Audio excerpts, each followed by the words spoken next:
warahmatullahi wabarakatuh. Waalaikumsalam warahmatullahi wabarakatuh. Oke, sebelum melanjutkan pembelajaran hari ini, Ibu minta untuk ketua kelasnya memimpin doa, ya. Ketua kelas siapa? Iya kan dulu.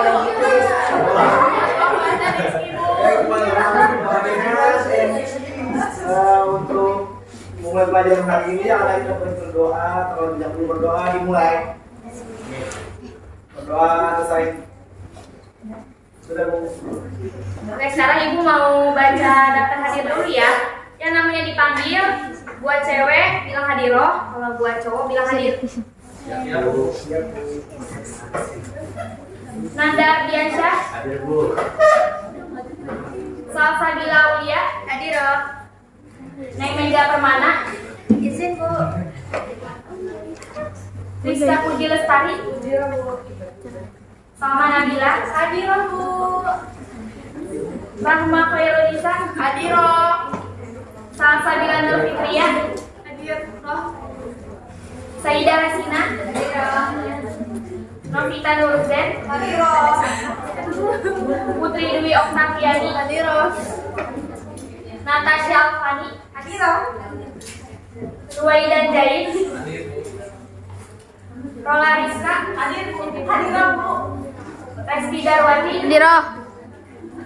Opi Alhandini, hadiroh. Berarti ini yang izin satu orang aja ya? Iya Bu.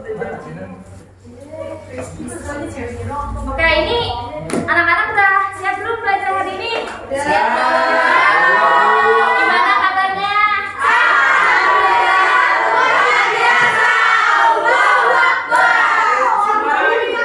Oke, sekarang Ibu mau nanya dulu nih ke kalian. Kalian suka baca Al-Quran enggak? Tidak. Ayo, siapa yang suka baca Al-Quran? Lupa Bu. Jangan lupa ya, ini biasakan. Nah, kalau dalam baca Al-Quran itu kan, kalau dalam baca Al-Quran itu kan ada ilmunya ya. Nah, ilmu untuk membaca Al-Quran itu disebut ilmu apa? Jadi hari ini kita akan belajar Al-Quran dan tajwid mengenai hukum nun mati dan tanwin. Sebelum lanjut lagi, Ibu mau nanya nih. Di sini siapa yang tahu pengertian tentang nun mati dan tanwin? Ada yang tahu? Barangkali di sekolah madrasahnya ada yang udah belajar?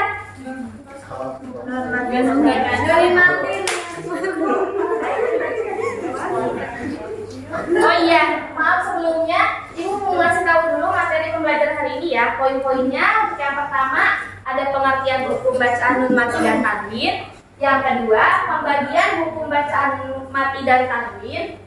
Yang ketiga, pengertian izhar halqi beserta contohnya dan cara bacanya. Selanjutnya ada pengertian idgham beserta contohnya dan cara bacanya.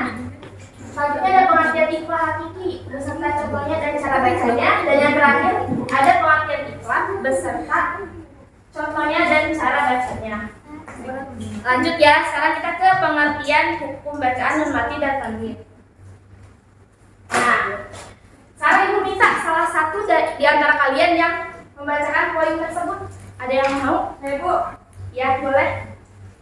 Yang pertama, nun mati disebut juga nun sakinah. Sedang yang dimaksud dengan nun mati adalah nun yang tidak berbaris.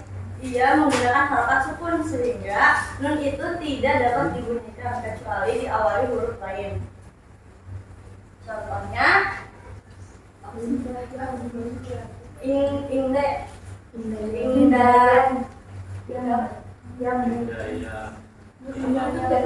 indaya lamu. Yang kedua, sedangkan yang dimaksud dengan tanwin adalah nun mati yang bertempat di akhir ismi atau benda yang terlihat apabila dibaca wasol atau sambung dengan kata lain dan hilang ketika ditulis atau diwakafkan.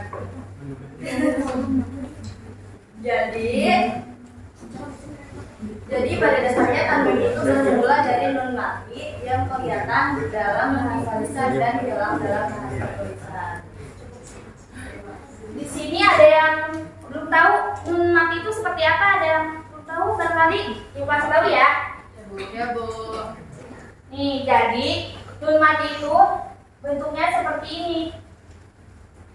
Dia memiliki sukun di atasnya. Yang belakang kelihatan kan tulisannya? Kelihatan. Nah, untuk tanwin itu sendiri, dia ada 3 macam. Yang pertama ada fathah tain. Yang kedua kasrah tain. Yang ketiga ada dhammah tain. Kelihatan yang belakang? Kelihatan. Oke, sampai sini paham ya? Paham. Kita lanjut lagi. Nah, selanjutnya ada pembagian hukum bacaan nun mati dan tanwin. Yang pertama itu ada izhar haki, yang kedua ada idgham, yang ketiga ada ikhfa hakiki, dan yang keempat ada iqlab. Untuk definisinya masing-masing, yang pertama ada izhar haki. Nah, sekarang Ibu minta lagi. Siapa yang membacakan poin di atas? Dan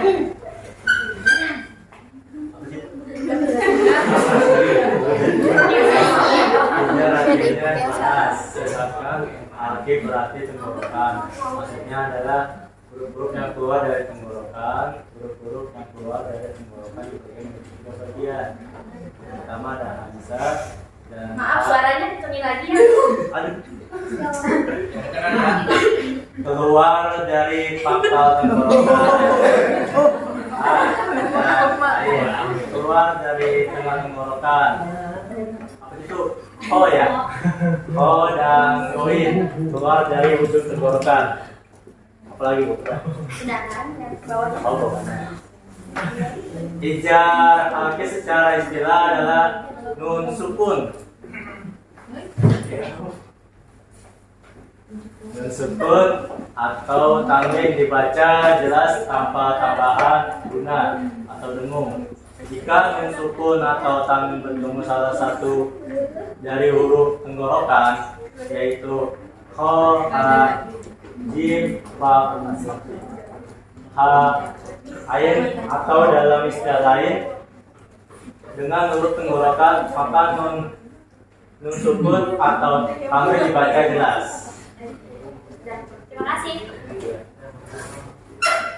Nah, jadi untuk izhar itu sendiri artinya itu jelas. Sedangkan haki berarti tenggorokan. Izhar itu kenapa bisa dibilang jelas? Jadi ini dari cara bacanya aja yang harus jelas ya. Nih, untuk contoh-contohnya. Contoh yang pertama, nun mati atau tanwin bertemu dengan huruf hamzah. Min amrina. Min amrina. Jelas kan? Enggak mim, jelas kan?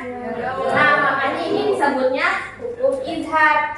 Nah, untuk yang selanjutnya nun mati atau tanwin bertemu dengan huruf h. Contohnya man huwa wijhatun huwa. Jelas kan? Jelas, Bu. Nah, yang poin yang kedua, ada yang mau bacain? Tadi kan udah Ibu contohin cara bacanya. Ada yang bacain? Bu, Ya, boleh. yang bertemu dengan ain Iya. man amila dan salamun alaikum. Oh, lagi. Yang mana? Yang Nun mati bertemu dengan ha. min haitsu sama ayyamin husuman.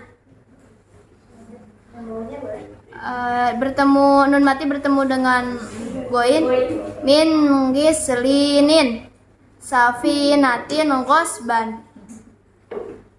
Lagi nun mati bertemu dengan kho min kholaq nakhlin khawiyah. Terima kasih. Sama Bu. Nah, sampai sini ada yang mau ditanyain nggak mengenai izhar haki? Ada yang mau ditanyain nggak? Ada, berarti lanjut ya. Lanjut, Bu. Sekarang mengenai idgham.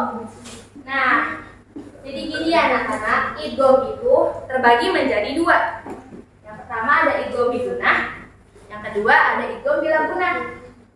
Nah, untuk idgham bigunah itu sendiri secara bahasa idgham itu artinya memasukkan, yaitu memasukkan atau meleburkan huruf sukun ke huruf berikutnya. bi artinya dengan atau disertai. Sedangkan guna adalah suara sengau yang keluar dari rongga hidung atau faisum. Jadi, untuk idgham biguna adalah meleburnya nun sukun atau tanwin ke huruf berikutnya disertai guna atau suara sengau dan ditahan sekitar 2 harokat apabila setelah nun sukun atau tanwin ada salah satu huruf berikut. Nah, untuk idgham biguna itu sendiri dia memiliki 4 huruf yang biar gampang dihafalnya disingkat menjadi yanmu, yaitu mencakup ya, nun, mim, waw. Jadi itu biar mudah diingat ya. Ingat, oh iya idgham biguna itu hurufnya yanmu, ya, nun, mim, dan waw. Nah, untuk selanjutnya ada idgham bila guna. Kalau bila guna, bila artinya tanpa disertai, sedangkan guna adalah suara sengau yang keluar dari rongga hidung. Tadi sama seperti idgham biguna. Tapi ini dia ada bilanya tanpa disertai. Nah, untuk hurufnya dia ada 2. Ada lam dan ro. Jadi kalau misalnya idgham belum dibagi, dia hurufnya itu ada 6. Ya, nun, Mim, waw, lam, ro. Karena dibagi jadi 2, yang satu dapat hurufnya 4, yang satu dapat hurufnya 2. Sampai sini paham? Paham. Nah, ini contoh bacaannya. Untuk idgham biguna. Mayyaqulu, nun mati bertemu dengan ya. Mayyaqulu. Dia guna ya, jadi mayyaqulu masuk ke huruf yang kedua. Jadi nunnya nggak dibaca. Paham? Paham. Nah, untuk yang tanwin, wujuhu yauma idzin masuk ke huruf kedua lagi. Nah, kalau idgham bila guna langsung aja ya. Soalnya yang bawahnya juga sama cara bacanya. Nun mati atau tanwin bertemu dengan lam. Yakullahu. Dia sama juga masuk ke huruf kedua, tapi tidak sengau. Malal lubada. Nun mati bertemu ro. Mir rohim.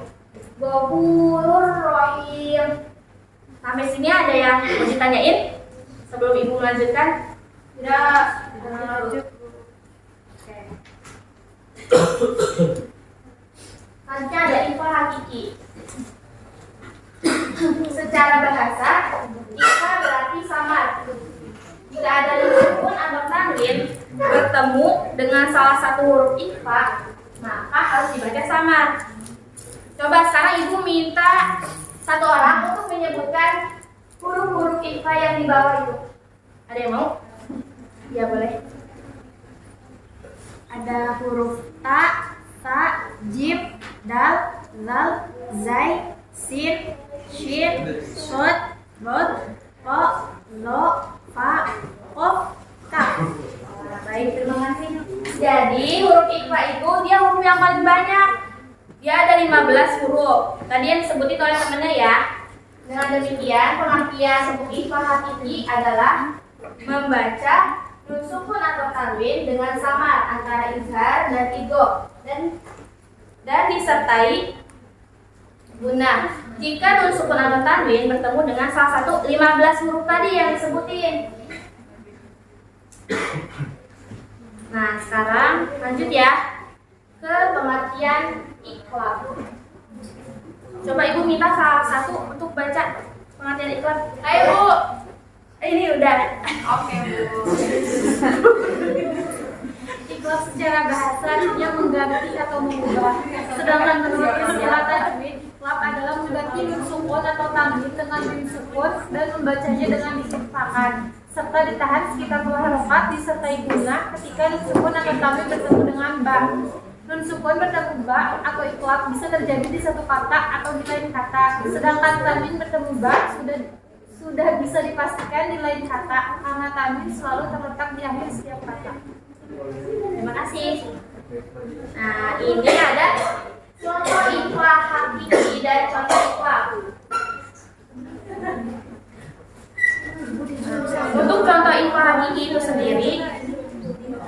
summa tawallaitum min ba'di dzalika falaula fadlullahi 'alaikum wa rahmatuhu lakuntum. Nah, untuk contoh info hakiki itu sendiri di sini ada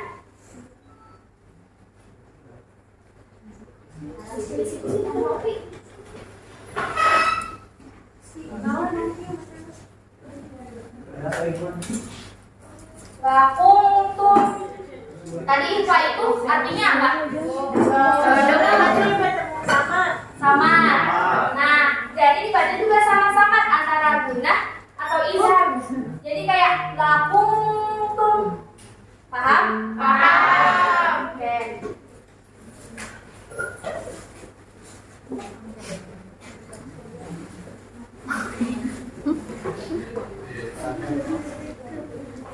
Nah, yang di bawahnya itu ada contoh iklab. Ambiuhum. Kita ambil yang ambiuhumnya aja ya.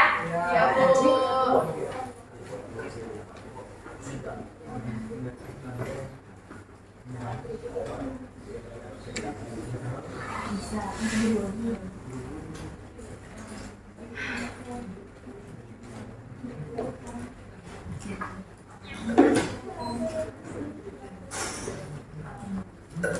Nah, tadi definisi iklab itu sendiri apa? Memasukkan Iklab memantulkan. Mantul. Iklab itu kalau biar gampang ya, iklab itu dia mengganti nun dengan mim. Jadi dibacanya ambiuhum. Nunnya kayak hilang kan, kayak diganti jadi mim ya. Ambiuhum. Dan sampai sini ada yang ditanyain? Cukup, Bu.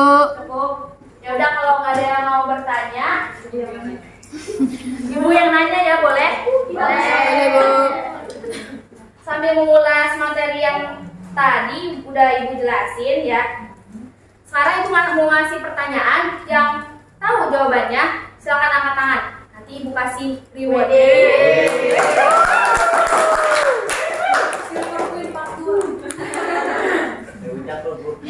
Apa artinya izhar? Saya Bu. Ada Rasma. Apa? Nah, artinya izhar. Artinya izhar itu dibaca secara jelas semuanya. Betul kan teman-teman?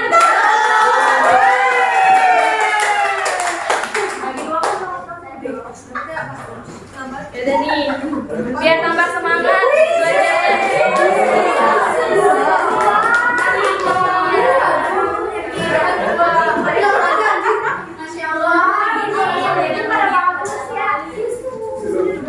Sekarang soal nomor 2. Siapa yang bisa menyebutkan belum siapa yang bisa menyebutkan huruf-huruf izhar? Ya, Rizka.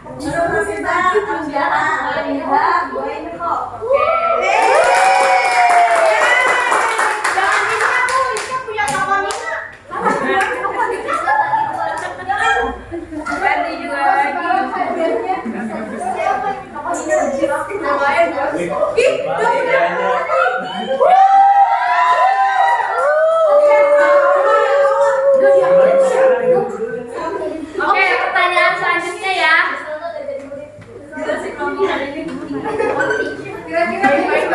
Hidup itu dibagi menjadi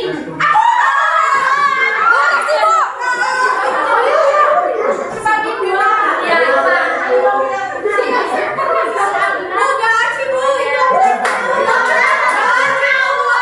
Ibu katanya beli doaci, Bu. Gak bisa dapat pahala kasih ke Allah.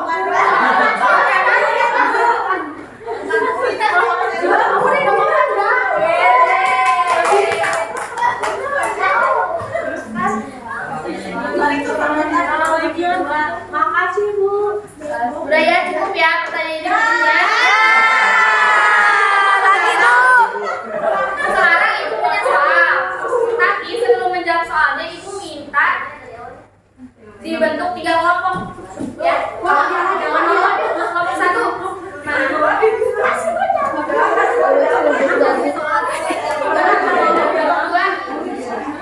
2.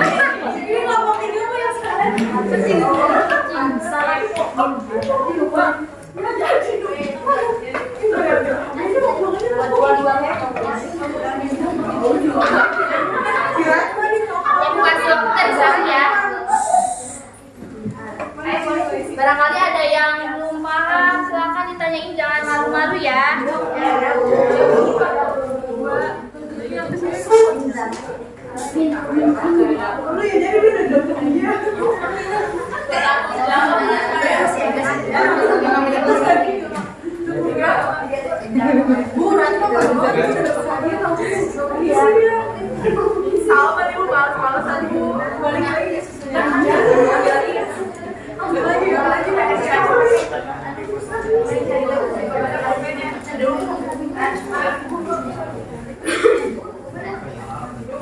Balik lagi.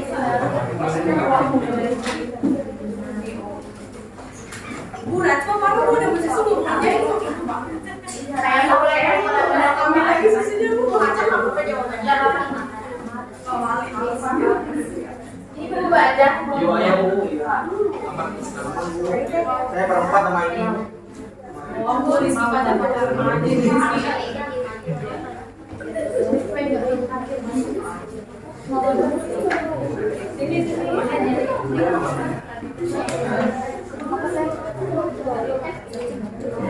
Udah belum?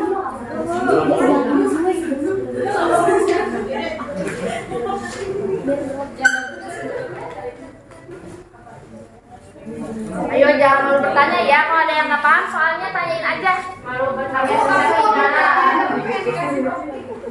Ada TV ya. Terus kalau menjawab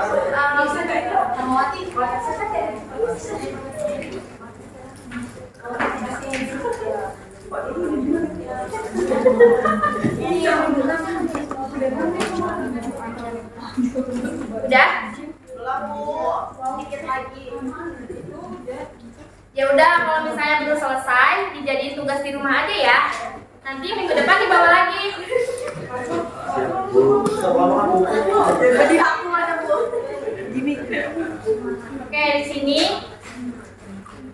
Ibu akan membacakan hikmah membaca Al-Quran dengan menggunakan buku tajwid. Jadi sangat penting membaca Al-Quran dengan tajwid untuk menghindari kesalahpahaman dalam mengucapkan setiap kata-kata dalam Al-Quran.